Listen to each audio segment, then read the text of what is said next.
እንግዲህ ዶክተር ገመቺስ ወደ እርስዎ ልምጣና የጋራ ትርክት ግንባታ ፈተናዎች ምንድናቸው? ያው እንግዲህ ፈተናዎቹን ብዙ ናቸው።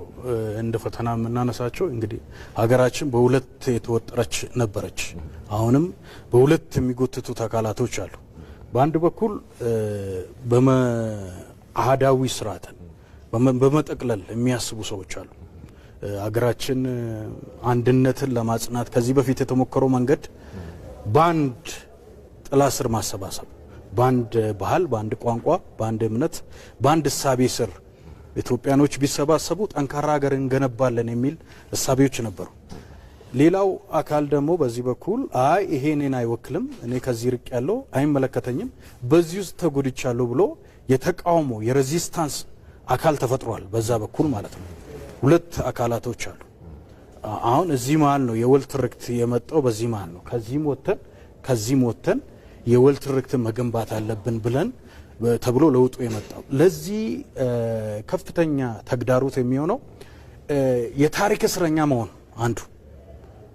ከታሪክ ውስጥ መውጣት ያልቻሉ ከትናንት ክስተት ውስጥ መኖር የፈለጉ የትናንትን በደልን አጉልቶ በማውጣት ችግሮችን በማውጣት ታሪክን መማሪያ ሳይሆን መዋጊያ ያደረጉ የፖለቲካ ስልት ያደረጉ ኤሊቶች አሉ፣ ግሩፖች አሉ። ወደንም ጠላም በመልካምም በመጥፎም መንገድ አብረን ተጉዘናል። ኢትዮጵያኖች አብሮ በልቶ ጠጥቶ ኖሮ ተጋብቶ ተዋልዶ ነግዶ ተሳስሯል። እንደዚሁም በየቦታው ግጭቶችም ነበሩ፣ ፕሮብሌሞች ነበሩ። ልክ በአንድ ቤተሰብ ውስጥ እንደሚደረገው አንድ ቤተሰብ ውስጥ ጠብ ይኖራል፣ መልካም ጊዜ ይኖራል። ኢትዮጵያኖች ያን ሂደት አልፈዋል። በጋራ ደግሞ ቆሞ የወራሪውን ክንድ ሰብሮ ነፃ የሆነች ሀገር፣ ያልተበገረች ሀገር፣ የነፃነት አርማና ምልክት የሆነች ሀገር አስረክቦናል። ስለዚህ መልካም ነገር አለን። የተከሰቱ ስህተቶች ደግሞ አሉ። የወል ትርክት ወይ የመደመር መንግስት ምንድን ነው የሚለው? ከዚህ ተምረን ታሪክን መማሪያ እንጂ መጠፋፊያ ማድረግ የለብንም። ስለዚህ እነዛ የኢሊት ግሩፖቹ የሊቃን ቡድን የተወሰኑ የሊቃን ቡድን ያን ትናንትን እስከ ዛሬ በማውጠንጠን በማጋነን በማባባስ ህዝቦች መካከል መከፋፈል መለያየት እንዲኖር እስከ ዛሬ የሚሰሩ አሉ። እዛ ውስጥ ምንድነው የሚያስጠብቁት? ስልጣን፣ የስልጣን ጥም ያልወጣላቸው፣ ጥቅም የቀረባቸው፣ እኔ ካልመራው እኔ ካልበላው ልክ ጭሬ በትናለሁ የሚል ሳቤ።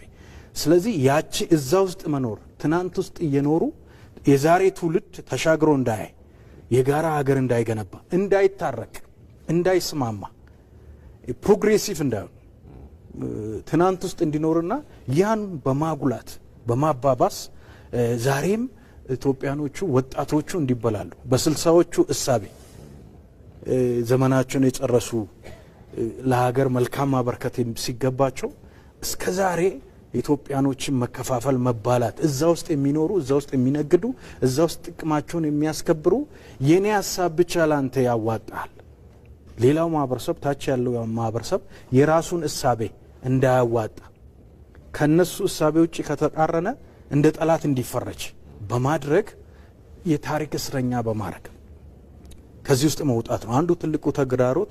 ወጣቱ የታሪክ እስረኛ መሆን የለበትም። ታሪክ በየትኛውም ዓለም ፍጹም ሀገር የለችም፣ ፍጹም ዓለም የለም።